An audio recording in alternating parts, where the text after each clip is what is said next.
Hello guys, now I'm going to show you the 100-watt backpack laser cleaning machine. Okay, we plug in 220 voltage and release the e-stop button. Machine will be on, and then we turn on the software. Pick one for cleaning. Input the password.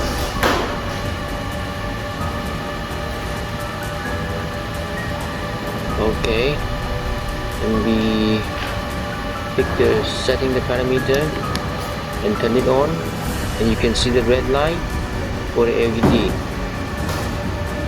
and then it's the laser cleaning head.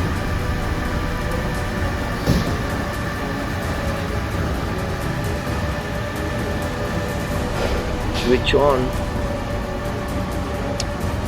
Now I'm going to use it to remove the welding mark. It's 100 watt. As you can see, the cleaning is perfect,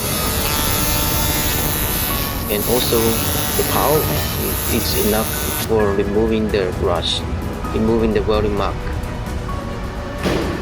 Okay, that's it. This is the 100 watt laser cleaner.